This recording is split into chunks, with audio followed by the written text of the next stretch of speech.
తను ముందే మాకు కొన్ని షరతులు పెట్టాడు. ఏమంటే తనేమన్నా పడి ఉండాలి, తన మాటకి ఎదురు తిరగకూడదు, పిల్లలు కూడా ఆఖరికి తనేం చెప్తే అది చెయ్యాలి. ఒక రోజు ఉదయం ఎవరో ఒక అమ్మాయిని తీసుకొచ్చి తన గదిలోకి వెళ్లి తలుపులేసుకున్నారు. 16 ఏళ్ల నుంచి ఆమెతోనే గడిపాడు. పగలు రాత్రి అసలు ఏ టైంలోనూ బయటకు వచ్చేవాడు కాదు, భోజనానికి తప్ప.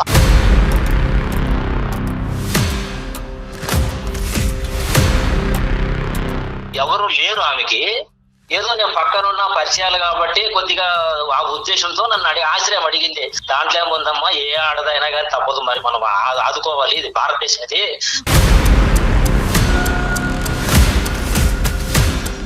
నిరాశ్రయాలైనటువంటి ఒక స్త్రీకి బెడ్రూమ్ లోకి తీసుకొస్తేనే ఆశ్రయమా? ఇప్పుడు బెడ్రూమ్ అంటే వేరే రూమ్ మనం కట్టించలేం కదా సార్. అందుకని భార్య ఉండాల్సిన ప్లేస్ లో ఎవరినో తీసుకొస్తానంటారు ఏంటండి బాబు మీరు? అసలు మీ బెడ్రూమ్ లో పెట్టి ఈవిని బాత్రూమ్ ఇచ్చారు ఈవిడికి? పెళ్ళన్నా చేసుకోవాలి, ఉంచుకోవాలన్నా ఉంచుకుంటే ఈ రెండిట్లు ఏదో ఒకటి జరిగితేనే జీవితాన్ని ఇచ్చినట్ల. ఆ జీవితాన్ని నేను ఆవిడకి ఇవ్వలేదు. ఆవిడికి కేవలం నేను గార్డియన్ టైప్. పరాయి స్త్రీని బెడ్రూమ్ లోకి తీసుకెళ్తారా? ఇదేం సంస్కృతి అండి బాబు? తీసుకెళ్ళటం కాదు, 16 సంవత్సరాల పాటు అక్కడే ఉంచారు. పిల్లలతో పాటు ఉంచొచ్చు కదా, ఇంకా వేరే రూమ్ లేదా? మేడం, ఈమెని వేరే రూము, ఆమెని వేరే రూమ్ లోనే పెట్టాము. ఇద్దరికి రూమ్లే ఉన్నాయి. ఎవరు బయట హాల్లో పడుకోవట్లేదు. మీరు జాలి చూపించి ఇప్పుడు వరకు మీరు ప్రయాణం చేసినటువంటి ఆడపిల్లతో మీకు ఎటువంటి సంబంధం ఉంది అనేది క్లియర్ కట్ గా చెప్పేసేయండి. అది తప్పు. అలా పరాయి ఆడదాని మీద నిందలు వేయడం చాలా తప్పు. వద్దులేండి, మేము అంత పాపం చేయం. కానీ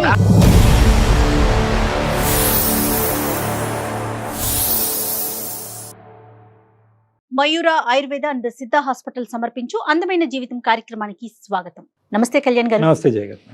కళ్యాణ్ గారు, ఎప్పుడూ చెప్పుకునేలాగానే నెంబర్ ఆఫ్ మెయిల్స్. అయితే ఒక మెయిల్ చూసానండి, రాధమ్మ ఆవిడ మెయిల్ చేశారు. నాకు మెయిల్ అంతా చదివిన తర్వాత ఏమనిపించిందంటే, డబ్బుంటే ఏదైనా చేసేయచ్చు. అక్కడ అడగటానికి కానీ మాట్లాడటానికి కానీ క్వశ్చన్స్ తప్పు కూడా ఒప్పైపోతుందేమో బహుశా అన్నట్లు అనిపించిందండి ఆవిడ మెయిల్ చూసాక. మరి ఎందుకు డైరెక్ట్ గా మాట్లాడేద్దాం ఒకసారి కాల్ చేసి. తప్పకుండా మేడం, తప్పకుండా. ఎంత భయంకరంగా ఉన్నారండి, ఎంత భయంకరంగా ఆలోచిస్తున్నారో కళ్యాణ్ గారు. బహుశా మీరు కేసులు చూస్తారు కాబట్టి మీకు అనిపించదేమో. హలో అమ్మా, నమస్తే. రాధమ్మ గారా? అవునండి. అమ్మా నమస్తే, నేను జయానమ్మ అందమైన జీవితం ప్రోగ్రామ్ నుంచి కాల్ చేస్తూ ఉన్నాను. బాగున్నారమ్మా? అమ్మ నాతో రైట్ రైట్ కళ్యాణ్ చక్రవర్తి గారు కూడా ఉన్నారు, మీతో మాట్లాడొచ్చా? మాట్లాడొచ్చండి. రైట్, మీరు మెయిల్లో పెట్టిన విషయం ఒకసారి డాక్టర్ గారితో డిస్కస్ చేయండి. మా రాధమ్మ గారు నమస్తే అమ్మా. నమస్తే అండి డాక్టర్ గారు. అమ్మా చెప్పండి, మీ వయసు ఎంత? నా వయసు 50 సంవత్సరాలండి. ఏంటమ్మా ఈ వయసులో వచ్చిన సమస్య ఏంటో చెప్పగలరా? నేను ఎన్నాళ్ళుగానో భద్రపడుతున్న సమస్య డాక్టర్ గారు. మా వారి సంసారాన్ని పట్టించుకునేవారు కాదు. పెళ్ళైన కొత్తలోనే వింత ప్రవర్తన చూశాను ఆయనది. పెద్దలు చేసిన పెళ్ళే? పెద్దలు చేసిన పెళ్ళే అండి. పిల్లలు ఎంతమంది అమ్మా? పిల్లలు 3 అండి. 2 ఆడపిల్లలు, 1 బాబు. ఏం చేస్తుంటారమ్మా అతను? ఏం చేసేవారు, ఏం చేస్తుంటారు? ఆయన ఏం చేయరండి, ఎందుకంటే ఆయన్ని దత్తత తీసుకున్న తల్లి చాలా ఆస్తి ఇచ్చిపోయింది. 4-5 కోట్లు ఇచ్చింది. 1 కోటి రూపాయలు వడ్డీకి తిప్పుకుంటాడు. ఆ డబ్బు మీదే విలాసాలు సరదాలు తీర్చుకుంటాడు. మా పట్ల ప్రేమ అనేది చూపించడు. పిల్లలు సెటిల్ అయిపోయారమ్మా, చదువుతున్నారా? ఎలా ఉన్నారు పిల్లలు? ఏంటి వాళ్ళ పరిస్థితి? పిల్లలు 3 డిగ్రీలు తీసుకున్నారండి. 2 పాపలు జాబ్ చేస్తున్నారు. పిల్లవాడికి ఇంకా ముందు చదువులకి డబ్బు ఇవ్వనంటాడు. అసలు సమస్య ఏంటంటే, అతను ముందే మాకు కొన్ని షరతులు పెట్టాడు.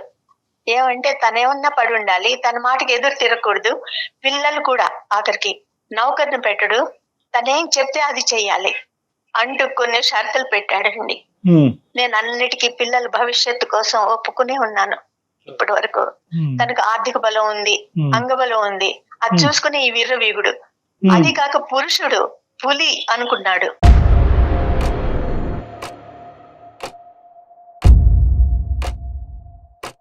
ఒక రోజు ఉదయం ఎవరో ఒక అమ్మాయిని తీసుకొచ్చి తన గదిలోకి వెళ్లి తలుపులేసుకున్నారు.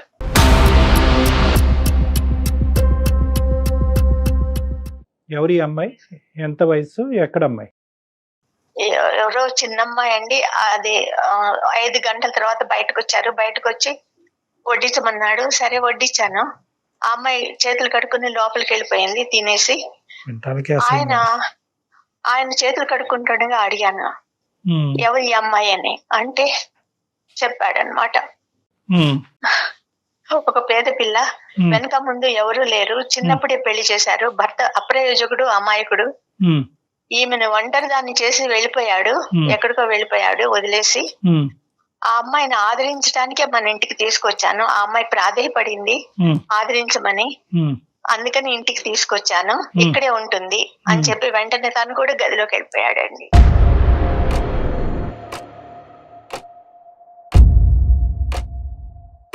మీరు ఎందుకు యాక్సెప్ట్ చేశారు? మమ్మల్ని వాక్ స్వాతంత్రం లేకుండా చేశాడు కదా ఆయన. ముందరే చెప్పాడు కదా, నేనేం చేసినా అది చూస్తూ ఉండాలి. చేయటం అంటే ఏంటమ్మా, మీరు వైఫ్ కదా, ఇప్పుడు ఇద్దరు ఈక్వల్ కదమ్మా. వన్స్ పెళ్ళంటూ జరిగాక అక్కడ ఆస్తిపాస్తులు ఏముంది కళ్యాణ్ గారు? కానీ దానికి ముందు ఇవి రాకముందు మీ స్థానబలం ఎంత ఉందమ్మా? మీ ఒక భార్యగా మీకు ఎంత ఇంపార్టెన్స్ ఉంది, ముగ్గురు పిల్లల తల్లిగా మీకు ఎంత ఇంపార్టెన్స్ ఉంది? ఇవి వచ్చే టైంకి ముగ్గురు పిల్లల్ని కన్నారా లేదా?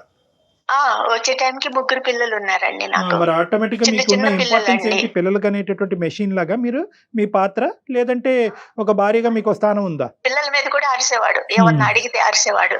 నేనేమన్నా మాట్లాడినా నోరు మూసుకో అని చెప్పేవాడు. ముగ్గురు పిల్లల్ని కానీ మీకు దిగ్గొట్టాడు మీ నెత్తి మీద మాట్లాడకుండా. అంతే అండి, అలాగే చేశాడు. Right right. మీరేమన్నా చదువుకున్నారమ్మా? నేను డిగ్రీ చేశానండి.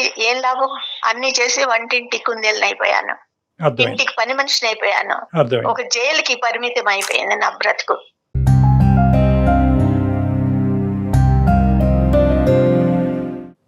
అప్పుడు ఇటు మీ అత్తగారి తరపున గానీ అమ్మ వాళ్ళు కానీ వాళ్ళందరికీ ఈ విషయం తెలుసనమ్మా? తెలుసండి, కానీ ఈయన ఆర్థిక బలం చూసుకుని వాళ్ళు ఏం మాట్లాడేవారు కాదు. అంటే డబ్బుంటే ఏదైనా చేసేయొచ్చా ఏం డాక్టర్ గారు అని అతని ఊహ. ఎలా ఉన్నారు జనం, ఇలా కూడా ఉన్నారా? అంటే డబ్బు ఒకటే కాదమ్మా, డబ్బు ఇచ్చేటటువంటి అహంకారంతో పాటు వచ్చే కండబయలం, గుండె ధైర్యం, ఇవన్నీ ఏవైతే ఉన్నాయో మరి ఇతను మరి ఆ వ్యక్తిత్వం ఏంటి అనేది మరి అతనితో మాట్లాడితే మనకు అర్థం అవుతుంది. కానీ ఆ తర్వాత ఈ అమ్మాయితో ఏమైనా ప్రయాణం మీ ఇంట్లోనే కొనసాగిందమ్మా? అక్కడితో ఆ కథ ముగిసి ఆ అమ్మాయి బయటకు వెళ్ళిందా? లేదండి, ఆ అమ్మాయి ఇంట్లోనే ఉంది, ఇప్పటికీ ఇంట్లోనే ఉంది. ఇన్నేళ్లు జీవచంగా బతికాను నేను. అదేంటమ్మా, చాలా అసహ్యంగా ఉంది. నా పిల్లల కోసం, పిల్లల ముందు అల్లరి పడకూడదు అని, ఈ విషయాలు లోకానికి తెలియకూడదు మా జీవితం గురించి. కాదమ్మా, ఇన్ని సంవత్సరాలు 16 ఏళ్ల క్రితం ఆవిడ మీ జీవితంలోకి వచ్చింది, ఇంకా తెలియకుండా, అంటే మనం అనుకుంటే తెలియకుండా ఉండదు కదా. పిల్లల వయసు పెరిగే కొద్దీ ఇంకొక స్త్రీ ఇంట్లో ఉంటే ఆటోమేటిక్ అర్థమైపోతుంది కదా తను ఎవరని. మీ తరపున ఆయన తరపున కాదు కదా. పిల్లలు కూడా అడిగేవారండి, ఏంటమ్మా ఏంటి ఎన్నాళ్ళు, అసలు ఆమె ఎవరు అని. పిల్లలు ఏం అడిగేవారు అనేది పక్కన పెట్టండి, వాళ్ళు చాలా చంటి పిల్లలు, అప్పుడే 1, 2, 3 years అంతే మాక్సిమం ఈవిడ ఎంటర్ అయ్యే టైంకి. మీరేం ప్రశ్నించారు? బంధువులం లేదండి నాకు, అవకాశం లేదు, అవకాశం లేదు. ఎందుకంటే నా పేరెంట్స్ చచ్చిపోయారు. అన్న వదిళ్ళు, అక్క చెల్లెళ్ళు వీళ్ళు కూడా ఇదొక భారంగా భావించేవారు. ఎప్పుడన్నా వెళ్తే కూడా ఇంకా వాళ్ళకి చులకనవ్వకూడదని నేను వచ్చేసాను అనమాట, వెళ్లేదాన్ని కాదు. కాబట్టి నాకు అసలు బంధుబలం కూడా లేదు. సరే, మీరు ఒక బంధుబలం లేదు, సహకారాలు లేవు, మీరు అడిగేటటువంటి ప్రశ్నలు అతని దగ్గర నుంచి వచ్చిన జవాబు ఏంటమ్మా? ఇదే చెప్పాడండి, ఆమెకి నిస్సహాయాలు, ఆమెని ఆదరించడానికే నేను తెచ్చాను అని చెప్పేసి వెళ్ళిపోయాడు అనమాట. నా నిస్సహాయత గురించి ఎవరు ఆలోచిస్తారని అడగలేదా మీరు? అడిగితే కసురుకునేవాడండి, చెయ్యెత్తేవాడు. ఏం చెయ్యాలి?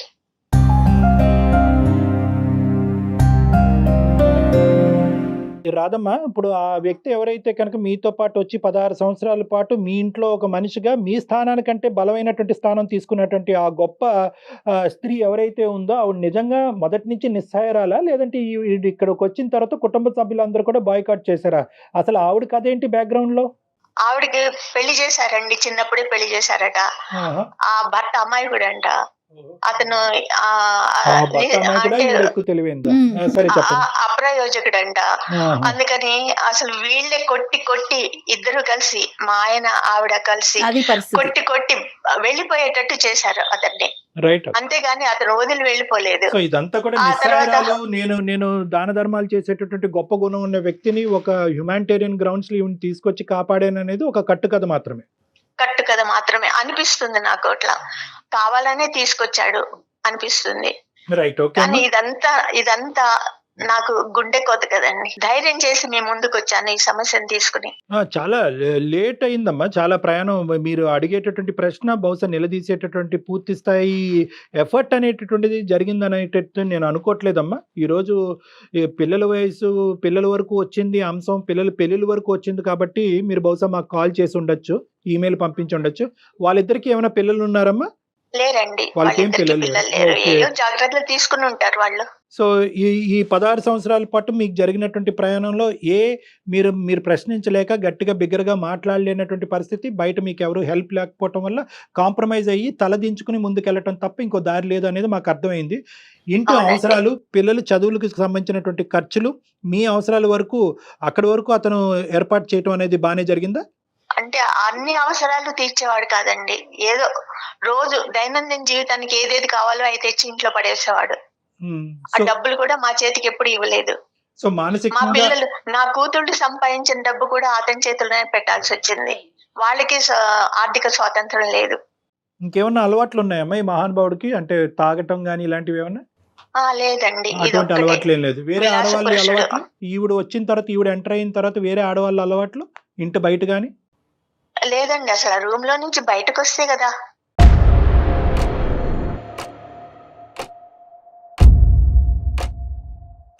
కాదు కళ్యాణి గారు, సంవత్సరాలు గడిచిపోయినాయి. గడిచిపోయినాయి. ఇప్పుడు వరకు ప్రశ్నించినటువంటి రాధమ్మ గారు ఈరోజు మాకెందుకు ఈమెయిల్ పంపించారు? అది నేను ఎప్పటికైనా దీనికి సొల్యూషన్ ఉంటుంది మీ దగ్గర అని. రాధమ్మ గారు ఆలోచన కరెక్టే, మీ మాటకు అడ్డొస్తున్నాను. కానీ ఏంటంటే టైం ఇస్ ద ఎసెన్స్ అమ్మ. బహుశా ఇదేంటంటే చాలా లేట్ అయింది, అయినా కానీ మన వంతు ప్రయత్నం మనం చేద్దాం. పిల్లల్ని కనేసాను కాబట్టి నేను తలదించుకుని ముందుకెళ్ళటం తప్ప ఇంకో దారి లేదు అని చెప్పి స్టార్టింగ్లో మీరు వెనకడుగు చేశారు చూడండి, అదే ఈ రోజు మీ మెడ చుట్టుకుంది. పిల్లల మీద ప్రేమ చూపించడండి. నా మీద ప్రేమ అసలు ఎప్పుడో పోయింది, అసలు లేదు ప్రేమ. ఏదో వాడుకున్నాడు తప్ప. ఇప్పుడు ఈ ప్రేమనంతా ఆమెకి ఇస్తుంటే నాకు ఎంత కంటకింపుగా ఉంటుంది. పిల్లలు ఏమైపోతున్నారు, పిల్లలు పెరిగారే, వాళ్ళకి పెళ్లిళ్ళు చెయ్యాలి అనే ఆ ఆలోచన కూడా లేదు ఆ మనిషికి. Okay okay. ఇప్పుడు అతనికి ఆలోచన లేదు, అక్కడ ఉన్నటువంటి ఆమెకు సిగ్గు లేదు, మనకు అర్థమవుతుంది. కానీ ఏంటంటే ఈ రోజు అతనితో మాట్లాడటం ఇంపార్టెంటా, ఆవిడతో మాట్లాడటం ఇంపార్టెంటా? మనం అతనితోనే మాట్లాడాలండి. ఆవిడెవరు, ఆవిడ థర్డ్ పర్సనే. కానీ ఈ రోజు ప్రైమరీ పర్సన్ అయిపోయింది, ఇంపార్టెంట్ పర్సన్ అయిపోయింది. మీకంటే బలమైనటువంటి స్థానంలో నిలబడి ఇంటినే శాసించే కెపాసిటీలో ఉంది. ఆవిడ థర్డ్ పర్సన్ కావద్దు, ఆవిడ ఫస్ట్ పర్సన్. సరే, ఆవిడ పక్కన పెడదాం. మీ అబ్బాయి ఏమంటున్నాడు? ఎందుకంటే తండ్రి తర్వాత స్థానం ఆ అబ్బాయిదే కాబట్టి ఆ అబ్బాయి ఈ మనిషిని నిలదీసే కెపాసిటీలో లేదా? ఇంకా అబ్బాయి ఏం చేస్తాడండి, ఏమన్నా కొంచెం ఎదురు తిరిగాడంటే కొట్టడం, లేకపోతే 2-3 రోజుల దాకా వాళ్ళకి పనిష్మెంట్. ఇప్పుడు మా ద్వారా మేము ఒక సలహా సూచన ఇవ్వటం ద్వారా ఈవిడ్ని ఇంట్లోంచి బయటకు పంపించటం అనేటటువంటిది ఎంతవరకు సాధ్యపడుతుంది అని మీరు అనుకుని మాకు చేశారమ్మా. అది సాధ్యమా అసాధ్యమా? నెంబర్ 1. నెంబర్ 2 ఏంటంటే ఈరోజు ఆవిడని అక్కడే ఉంచండి అని మేమైతే మా నోటితో మేము చెప్పలేము. ఎవరైనా కూడా, ప్రపంచంలో ఎవరైనా కూడా ఇది ఇల్లీగల్, ఇదేంటంటే మనం అందరం ఖండిస్తాం. ఓకే. సుప్రీంకోర్టు ఈ సెక్షన్ తీసేసి పెళ్లి కాకపోతే పెళ్లి అయిందమ్మా, వాళ్ళు పెళ్లి చేసుకున్నారా అమ్మా? తెచ్చి ఉంచుకున్నాడు కాబట్టి ఒకసారి ఆయనతో మాట్లాడే ప్రయత్నం చేద్దామమ్మా. మరి అంటే మీ ఎక్స్పెక్టేషన్ ఏంటంటే, ఒకటమ్మా, మేము అతనితో మాట్లాడే ముందు మీ ఎక్స్పెక్టేషన్ మాకు క్లియర్ కట్ గా కావాలి. ఈరోజు 16 సంవత్సరాల పాటు ఈ మొక్క పెద్ద మానైంది. ఓకే, దీన్ని తుంచటం అనేటటువంటిది అందమైన జీవితంలో ఉండే మా ఇద్దరికి సాధ్యపడుతుందా లేదా? నెంబర్ 1. నెంబర్ 2, అది కాదండి నా ఉద్దేశం. ఆవిడ ఇక్కడ ఉండి చచ్చేంత వరకు ఇక్కడే ఉన్నా, నేను చనిపోయేంత వరకు ఆవిడ ఇక్కడ ఉన్నా కూడా పిల్లలకు సంబంధించినటువంటి బాధ్యతాయుత రోలు తండ్రిగా అతను పాత్ర పోషించగలిగితే కనుక నేను సంతృప్తి చెందుతాను అనే ఉద్దేశంతో చేశారా? ఈ రెండిట్లో అవునండి, పిల్లల్ని పోషించగలడు, ఆమెను పంపించేసి ఇక ముందు పిల్లలు భారం అంతా తను చూసుకోగలడు అనే ఉద్దేశంతోనే నేను మీకు ఏదైనా ఒక ప్రయత్నం చేద్దాం. దగ్గరుంటే ఫోన్ ఇవ్వండి, దూరంగా ఉంటే ఫోన్ కలపండి. మరొకసారి ఆయనకి కనెక్ట్ చేస్తారండి? తప్పకుండా అండి. ఒక్క నిమిషం అండి. మీరు మాట్లాడే వ్యక్తి మీ కాల్ ని హోల్డ్ లో పెట్టారు, దయచేసి లైన్ లో వేచి ఉండండి. ఆప్కా కాల్ హోల్డ్. హలో, ఎక్కడున్నారు? నేను బయట ఉన్నాను. చెప్పు, అంటే విషయం చెప్పు. ఏం లేదు, మన భాగవతమే. దాని గురించి ఒక సైకియాట్రిస్ట్ డాక్టర్ గారితో మాట్లాడాను. ఎవరు, నాకా నీకా? ఇద్దరికి ఏమైంది? సమస్య నీకేమైంది? నాకేం కాలేదే. నీకేం కాలేదని నువ్వు అనుకుంటున్నావు. సరే, నాకే ఫోన్ నాకోసమే అనుకో. డాక్టర్ గారికి అన్ని చెప్పేశాను నేను. ఇప్పుడు అంత అవసరం ఏమొచ్చింది? అంత విపులంగా చెప్పాల్సిన అంత బాధ ఏమొచ్చింది నీకు? ఆనందరావు గారు నమస్తే. ఆనందరావు గారు నమస్తే అండి. నమస్తే సార్. సారీ అండి, కానీ కొద్దిగా మాకు టైం కేటాయించవలసిందిగా మా విన్నపం. చెప్పండి. ఏం లేదు, నేను అడిగేది ఏం లేదు. మీరు ఏం అడగదలుచుకున్నారు? అలా కాదు, 16 సంవత్సరాల క్రితం ఎవరో ఒక వేరే ఆడవాళ్ళు మీ ఇంట్లోకి వచ్చారంట, ఆవిడతో పాటు మీ ప్రయాణం మొదలైందంట, ఇప్పటికీ కూడా అది కొనసాగుతుందంట. దానివల్ల ఏంటంటే ఈవిడికి లభించవలసినటువంటి స్వేచ్ఛ అవనియండి, ఆనందం అవనియండి, జీవితం అవనియండి, ఆవిడకి లభించలేదంట. దాంతోపాటు పిల్లలు కూడా సఫర్ అయ్యారంట. 3 పిల్లలు, వయసు వచ్చినటువంటి పిల్లలు. బాబు ఎంఎస్ చేయడానికి బయటకు వెళ్ళాలి అంటే కనుక దాని మీద మీరు పూర్తి స్థాయి సహకారం అందించట్లేదంట. ఆడపిల్లలు, పెళ్ళి అయ్యేటటువంటి ఆడపిల్లలు ఈ వయసుకు వచ్చి వాళ్ళు సంపాదిస్తే కనుక ఆ సంపాదన మీద కూడా మీరు డిపెండ్ అవటం జరుగుతుంది. ప్లస్ వాళ్ళకి పెళ్ళిళ్ళు చూడటం జరగట్లేదంట. సో ఇది సారాంశం. మీరేం చెప్పాలనుకుంటున్నారు ఆనందరావు గారు? సార్, ఇక్కడ విషయం ఏంటంటే వినండి. ఇప్పుడు ఒక ఆమె అంటే ఏమి సోర్స్ లేని టైంలో ఎవరు లేరు ఆమెకి. ఏదో నేను పక్కనున్న పరిచయాలు కాబట్టి కొద్దిగా ఆ ఉద్దేశంతో నన్ను ఆశ్రయం అడిగింది. సార్, ఇలాగ ఉంది నా పరిస్థితి, కొంచెం మీరు దయచేసి ఏమనుకోకుండా మరి ఇలాగ నాకు ఆశ్రయం కల్పించగలరా అంటే, దాంట్లో ఏముందమ్మా, ఏ ఆడదైనా కానీ తప్పదు, మరి మనం ఆదుకోవాలి, ఇది భారతదేశం, ఇది భారతదేశంలో స్త్రీని గౌరవిస్తేనే బాగుంటుంది, కాబట్టి దానికి అభ్యంతరం, నీకు ఏం కావాలి నా నుంచి అంటే, ఇలాగ ఉంది సార్ పరిస్థితి, నాకు బయట నేను ఎక్కడ సంపాదించుకోలేను, నాకు ఏది లేదు, కాబట్టి కొంచెం మీ దగ్గర ఉండగలుగుతానంటే. ఆవిడ ఎవరండి? రోడ్డు మీద అడుక్కున్న ఆవిడ కాదండి, ఇంటి అవతలండి. ఆమె భర్త వచ్చేసి కొంచెం మైల్డ్ గాను, తాగుబోతూ, కొద్దిగా చూసేవాడు కాదు, కొట్టేది, ఇట్లా హింస గురి అయ్యేది అన్నమాట. ఆమె కనిపించే మగాళ్ళందరినీ కూడా ఆవిడ ఇలాగే ఆదరణ అడుక్కుంటా ఉంటదా? ఇప్పుడు మనకి తెలిసిన వాళ్ళు ఉంటేనే అడుగుతారు. ఆవిడతో మీకు పూర్వపు పరిచయం ఉంది? పరిచయం అంటే పక్కింటి వాళ్ళు ఉన్నప్పుడు మాట్లాడతారు కదండి మామూలుగా. సరే, మీరు మాట్లాడారు. సరే, మేము ముందే ఖండించాలని అనుకోవట్లేదు, మీ వర్జన్ మీరు చెప్పండి. మీరు ఖండించినా ఖండించకపోయినా నేను చెప్పేది నా వర్షన్ ఒకటే. మేము ముందే మాట్లాడాలని అనుకోవట్లేదు, తర్వాత మాట్లాడతాం, ముందు మీరు చెప్పండి. అలాగే సార్. మీకు కొన్ని పదాలు నచ్చట్లేదు. అలా అడిగింది, తిరిగి వచ్చింది, నా ఇంట్లో ఉంటుంది. అయితే ఉంటుంది కాబట్టి దానికి ఆవిడ నాకు, నా భార్య కూడా నాకు దానికి ఏం అడ్డు చెప్పలేదు. ఇంతకాలం అయింది. ఈ రోజున మరి మీ ముందు తీసుకొచ్చి ఆ బాధను ఎందుకు వెళ్ళకపోతుందో అయితే నాకైతే తెలీదు. ఆవిడకి బుర్ర లేదు, మీకు బుర్ర ఉంది. ఇప్పుడు అది కాదు సార్, సారీ ఆనందరావు గారు, మీ మాటకు అడ్డొస్తున్నాను. ఇప్పుడు ఇక్కడ ఆవిడకి బుర్ర లేదు, ఆవిడకి బుర్ర పని చేయలేదు, ఇంతకాలం ఆవిడ ఒక డిప్రెషన్లో పాతుకుపోయింది, ఆవిడకి బుద్ధి లేదు. ఒక నిస్సాయ స్థితిలో ఉండేటటువంటి ఒక ఆడదాన్ని తీసుకొచ్చి మన ఇంట్లో కూర్చోపెట్టిగా ఆవిడ సహాయత ఇవ్వటం, ఆవిడకు ఒక జీవితాన్ని ఇవ్వటం వల్ల ఇక నా భార్య పొజిషన్ ఏంటి, నా పిల్లల పొజిషన్ ఏంటంటే మినిమం కామన్ సెన్స్ ఆ వయసులో ఉన్న మీకు లేదా? సార్, ఒక్క మాట చెప్తా వినండి. జీవితాన్ని ఇచ్చారు, ఆమెను తీసుకొచ్చి అంటారు. జీవితాన్ని ఇవ్వడం అంటే ఏంటి? పెళ్ళన్నా చేసుకోవాలి, ఉంచుకోవాలన్నా ఉంచుకుంటే, ఈ రెండిట్లో ఏదో ఒకటి జరిగితేనే జీవితాన్ని ఇచ్చినట్ల. ఆ జీవితాన్ని నేను ఆవిడకి ఇవ్వలేదు. ఆవిడికి కేవలం నేను గార్డియన్ టైప్ అంతవరకే ఉన్నాను. నా భార్య నా సొంతం. అది ఆమె ఆలోచించుకోకుండా మీకు వేరే విధంగా చెప్పడంలో మీరు వేరే విధంగా నన్ను క్వశ్చన్ చేశారు. అది తప్పు. ఆమెను నేను అంటే అసలు గార్డియన్ అనేటటువంటి దానికి డెఫినేషన్ కూడా చెప్తే బాగుంటది ఆనందరావు గారు. నేను పోషిస్తున్నాను ఆమెని. మీరు పోషిస్తున్నారు అంతే. అంతవరకే. సరే సరే, కానీ వేరేవి ఏమీ లేవు. రెండవది పోతే పిల్లల్ని చూడడం లేదు మీరు, అది ఇది అంటారు. పిల్లల్ని ఎంతకాలం చూస్తామండి? చిన్నప్పుడు పుట్టినప్పటి నుంచి ఒక స్టేజ్ వచ్చేంత వరకు పెంచుతాము, చేస్తాము, స్కూల్కి తీసుకెళ్తాము, వస్తాము. ఇప్పుడు వాళ్ళు పెద్దవాళ్ళు అయ్యారు, ఒక డిగ్రీ చదువుతున్నారు. ఆ చదివే వయసులో వాళ్ళకి మనం తోడు అవసరం, వాళ్ళ దారిని వాళ్ళని వెళ్ళనివ్వాలి. మనము నువ్వు సైన్స్ తీసుకోవాలంటే నేను సోషల్ చదువుతాను అన్నప్పుడు వ్యతిరేకత వచ్చినప్పుడు పిల్లల మైండ్ ఎలా ఉంటుంది? అప్పుడు మనం వాళ్ళని తేలేం కదా. నేను అట్లా ఫ్రీగా వదిలేను తప్పితే వాళ్ళని ఏదో నేను అందరినీ నేను కజ్జాలో పెట్టుకోవాలి, నా మాట వినాలి అని దురుద్దేశం ఎక్కడ లేదు. గార్డియన్ ఎప్పుడు గదిలో కూర్చొనే చేస్తాడా ఆమె పోస్టర్ అంతా?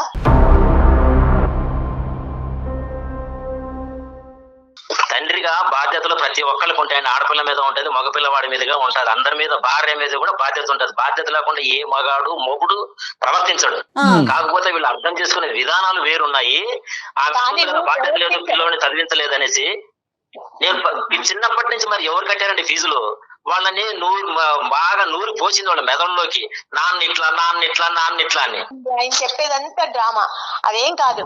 తీసుకొచ్చాడు, గదిలోకి వెళ్ళాడు. 16 ఏళ్ల నుంచి ఇది జరుగుతూనే ఉంది. ఏ గదిలోకి వెళ్ళాడమ్మా? ఏ గదిలోకి వెళ్ళాడు? ఎవరు గదిలోకి వెళ్ళాడు? ఏం చేశాడు ఆ గదిలో? మా మాస్టర్ బెడ్రూమ్ లోకి వెళ్ళాడండి. ఇవాళ వరకు నేను ఆ రూమ్ లో అడుగు పెట్టలేదు.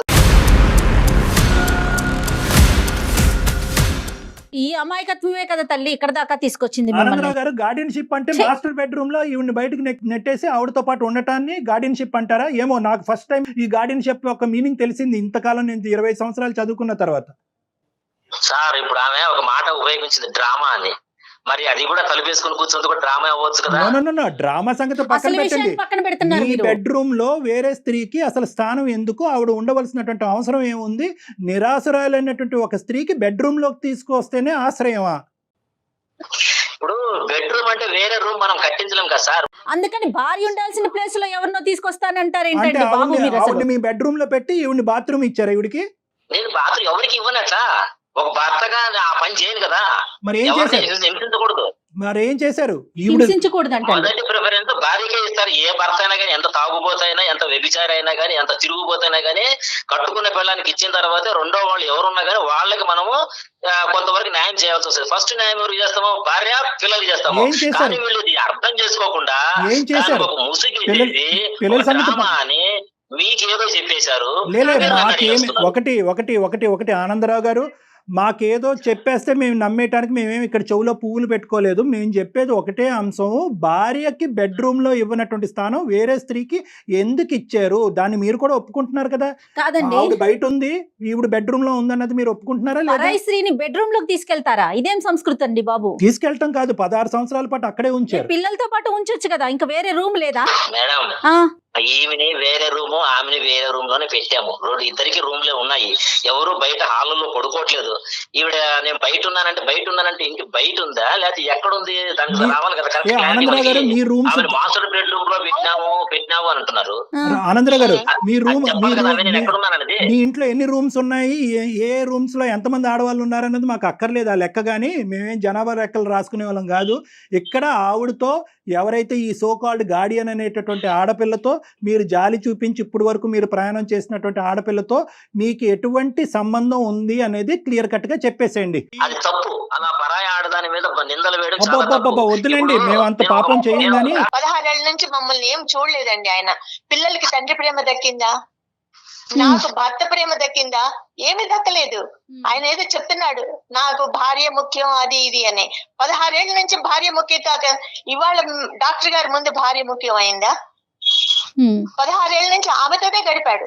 పగలు రాత్రి అసలు ఏ టైంలోనూ బయటకు వచ్చేవాడు కాదు, భోజనానికి తప్ప.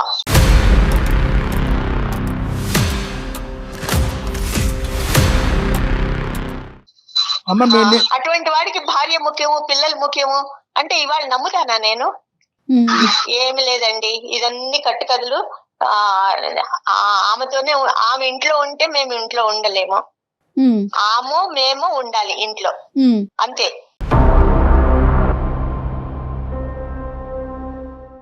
నేను ఒక ప్రశ్న అడుగుతాను, 16 సంవత్సరాల పాటు మీరు ఎందుకు నోరు మూసుకుని ఊరుకున్నారు? మా నోళ్ళు మూసేశాడండి ఆయన. తీసుకొచ్చి ఇంట్లో పెట్టుకుంటే ఆయన మూయటం ఏంటమ్మా? మీరు నిలదీయకపోవటం అనేటటువంటిది ఆ మనిషికి 3 కొమ్ములు రావడానికి ఒక ప్రధానమైనటువంటి అంశం, అవునా కదా? లైన్ లో ఉన్నాడు ఆ రోజు ధైర్యం లేక, మాకు వాక్ స్వాతంత్రం లేక, నాకు వెనక ముందు ఎవరు లేక, నా పిల్లల్ని నేను జీవితం లాగా బతికాను. బతికానండి. ఆనందరావు గారు చెప్పండి. ఏం చెప్తామండి బాబు, ఫైనల్ గా ఆవిడ ఏం కోరుకుంటున్నారో ఒక్కసారి అడిగి దాన్ని బట్టి ఈ సమస్యకు ఒక కంక్లూజన్ చెప్పడానికి ట్రై చేద్దాం. ఏమ్మా, ఏం కోరుకుంటున్నారు తల్లి మీరు? నేను ఒకటే కోరుకుంటున్నానండి, పిల్లలు పెద్దవాళ్ళు అయ్యారు, వాళ్ళకి పెళ్లిళ్ళు అయితే ఈ కంపంతా బయట వాళ్ళు కూడా చూస్తారని నాకు లోపల బాధగా ఉంది. అది ఎవరికి తెలియకూడదు అనుకుంటే ఆ అమ్మాయిని పంపించేయండి. ఉంటే ఆ అమ్మాయి ఉండాలి, లేకపోతే మేము ఉండాలి. ఆ అమ్మాయిని పంపించిన పరిస్థితిలో నేను నా పిల్లల్ని తీసుకుని బయటకు వెళ్ళిపోతాను.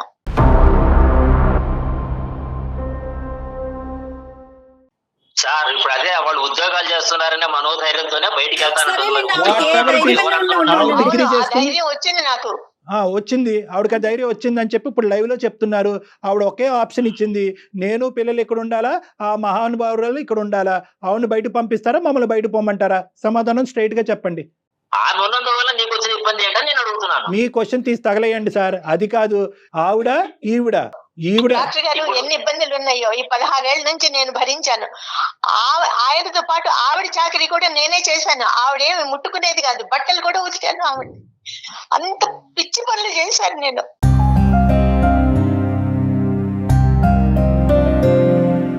నేను నా పిల్లల్ని తీసుకుని బయటికి వెళ్ళిపోతాను, అంతే. తను ఏం చేసుకుంటాడు చెయ్యి. ఆనందరావు గారు మీకు ఒక నమస్కారం అండి. మీలాంటి సంస్కారవంతుల్ని ఇంతవరకు మా జీవితంలో చూడలేదండి. చాలా ధన్యవాదాలు లైన్ లోకి వచ్చినందుకు. నమస్కారం. మంచిదండి, మంచిది. అంతే అంతే, క్షమించండి మేము మాట్లాడినందుకు మీతో. నమస్కారం, ఉండండి. చూసారా ఎలా మాట్లాడుతున్నాడు? అమ్మా అమ్మా అమ్మా అమ్మా అమ్మా ఇప్పుడు ఇక్కడ దాకా తీసుకొచ్చింది నువ్వే తల్లి. ఇక్కడి వరకు తీసుకొచ్చింది మీరే. దానికంటే ఇంపార్టెంట్ ఏంటంటే కనుక ఇలాంటి అంశాలు వింటే కనుక ప్రతి వాళ్ళకి మేమేమన్నా ఈ ప్రోగ్రామ్ ద్వారా రాంగ్ ఐడియాస్ ఇస్తున్నామేమో, ఆడవాళ్ళని తీసుకొచ్చి ఇంట్లో పెట్టుకుని ఆశ్రయం కలిగించామో, నిరాశ్రయులైనటువంటి స్త్రీలు అని చెప్పి ఒక కొత్త కాన్సెప్ట్ ఓపెన్ అవుతుందేమో అనే భయంతో అతను గుడ్ బై చెప్పాం. ఇంకెక్కువ మాట్లాడలేమమ్మా అలాంటి వ్యక్తులతో.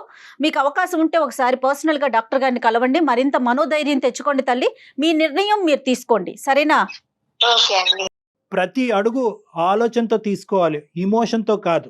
ఇప్పుడు ఆ మనిషి మళ్ళీ మీ దగ్గరికి వస్తాడు, 3 పిల్లల్ని తీసుకుని నువ్వు బయటకు ఎలా బతుకుతావు అని చెప్పి మీరు జాగ్రత్తగా గుర్తుపెట్టుకోవాలి. పిల్లలు చిన్నగా ఉన్నప్పుడు వాళ్ళు మీ మీద డిపెండ్ అయినప్పుడు బహుశా అతను చెప్పినటువంటి కాన్సెప్ట్ రైట్ ఏమో, బహుశా అదే కాన్సెప్ట్ వల్ల చాలా మంది ఆడవాళ్ళు అలాగా దహించుకుపోతున్నారు. కానీ ఇప్పుడు పిల్లలు నీ వెంట ఉన్నారు అనేటటువంటి మనోధైర్యం, పిల్లలు మిమ్మల్ని కాపాడుతారు అనే ధైర్యం మీకు ఉంటే కనుక ఇక్కడ ఇమోషన్తో కాదు లాజిక్తో నిర్ణయం తీసుకోండి. ప్రతి నిర్ణయంలో ఒక ప్రొఫెషనల్ యొక్క హెల్ప్ ఉండాలి. అది నాలాంటి సైకాట్రిస్ట్ అన్న అవ్వచ్చు, లేదంటే ఒక లీగల్ హెల్ప్ అయినా అయి ఉండొచ్చు. ఆ విధంగా మీరు ఖచ్చితమైనటువంటి ఒక మార్గాన్ని నిర్ణయించుకుని ముందుకెళ్ళేటటువంటి ప్రయత్నం చేయండి. రైట్ అమ్మా? నమస్తే అమ్మా. థ్యాంక్ యూ సో మచ్ అండి. నమస్తే రాధా. నమస్తే డాక్టర్ గారు. All the best. జాగ్రత్త. నమస్తే. బా, ఎంత అమాయకంగా ఉన్నారు కళ్యాణ్ గారు. జయ గారు అమాయకంగా ఉన్నారా? వాళ్ళని అలా అమాయకంగా ఇలా మౌల్డ్ చేస్తారా? నాకు ఒక్కటే అర్థం కావట్లేదండి. ఈ కాన్సెప్ట్ విన్న దగ్గర నుంచి, మెయిల్ చూసిన దగ్గర నుంచి, అంటే ఆర్థిక స్వాతంత్ర్యం లేకపోతే పార్ట్నరు ఏం చేసినా పడాలా? అది ఏంటి? ఇప్పుడు ఆమె చెప్పేది అదే కదా. ఆర్థిక స్వాతంత్ర్యం, financial dependency or independency is in our brain. ఈ దరిద్రం చూసేదానికంటే నా మటుకు నేను మర్తాను. లేదంటే 1 year అవకాశమే, 2 years అవకాశమే, 3 years అవకాశమే, 16 సంవత్సరాల అవకాశాలు ఇస్తారా? 16 సంవత్సరాల పాటు ప్రశ్నించి నువ్వు ఇప్పుడు ఎందుకు ప్రశ్నిస్తావని అడుగుతున్నాడు. ఇంట్లో పెట్టుకుంటే తప్పేంటని మాట్లాడుతున్నాడు. అందుగురించి టైం ఇస్ ద ఎసెన్స్ అన్నానమ్మా. అడగవలసినటువంటి సమయంలో అడగాలి, నిలదీయవలసినటువంటి సమయంలో నిలదీయాలి, నిర్ణయం తీసుకోవాల్సిన సమయంలో నిర్ణయం తీసుకోవాలి. ఖచ్చితంగా డాక్టర్ గారు, ఖచ్చితంగా రైట్ అండి. నమస్తే. Thank you Jagan. నమస్తే.